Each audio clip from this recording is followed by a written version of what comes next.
The Secret Billionaire Merchant and the Beautiful Nora, Chinyu's Fire. In the lush green lands of Umuakpu, a renowned village known for its wealth, trade, and prestige, lived Ndukwi, a young and incredibly handsome merchant.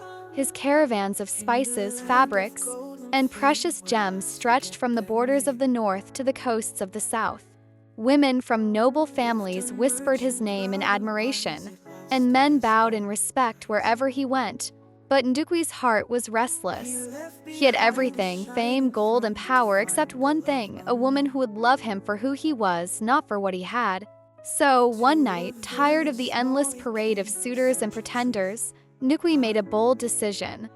He would leave Umuakpu in disguise, hiding his wealth and name, and travel to a quiet neighboring village called Umueze, where no one knew who he truly was. Over the next few days, Ndukwi, disguised as a simple cloth trader, began to visit the village regularly. He pretended to be an ordinary merchant from a faraway town, selling modest wares in the market. Chinwe noticed him once or twice but paid him little attention. She was not one to swoon over smiles. He, however, made it a point to watch her closely, how she spoke, how she carried herself, how she handled her father's affairs when he fell ill. Beneath her temper, he saw a loyal heart, deep intelligence, and a rare strength. One afternoon, he found her struggling to lift a sack of rice. "Let me help you," he offered kindly. "No, thank you," she said curtly, wiping sweat from her brow. "You'd rather break your back than accept help?" "I'd rather break my back than owe a stranger," she fired back, her eyes narrowing. He laughed softly, admiring her spirit. "Then I pray your strength never fails you, Miss Chinwe." She turned sharply. "How do you know my name?" "Everyone in this village knows the daughter of the head teacher," he said with a wink.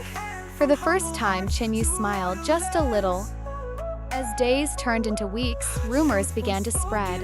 "Who is this new trader?" people whispered. "He's too refined to be common." But Ndukwi remained humble, sleeping in a small inn, eating with farmers, helping the old and poor.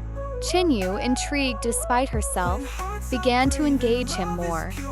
They debated about the world, laughed at children's mischief, and sometimes quarreled over little things, each argument ending with a grudging smile.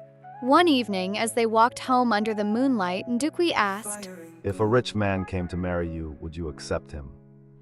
"Depends," Chinwe replied. "Is he kind?" "What if he's proud but generous?" "Then he's still unworthy," she said. "Generosity without humility is a trade, not love." Ndukwi was stunned. No woman had ever said that to him. In her words, he found what he had been searching for. Months passed. Ndukwi's time in Umueze had changed him. He had fallen deeply in love, not just with Chinwe's beauty, but with her unfiltered truth. One day, the villagers gathered to witness a grand caravan arriving. Horses, guards, and golden chests. Whispers ran wild. "The great merchant of Umuakpu is here. Ndukwi himself has come to our village." Chinwe stood in shock when the man she had shared laughter and quarrels with stepped forward, dressed in royal cloth, his guards kneeling. "I am Ndukwi, son of Abadai. I hid my name," he said, "but never my heart."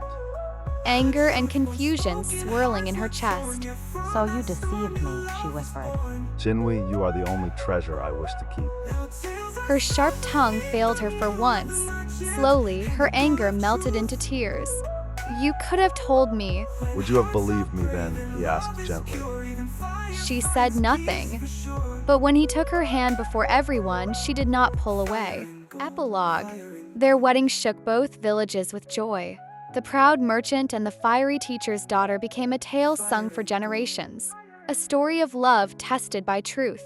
And though Chinwe never lost her sharp tongue, Ndukwi loved her all the more for it, because in her fire he found his peace, and in his humility she found her home.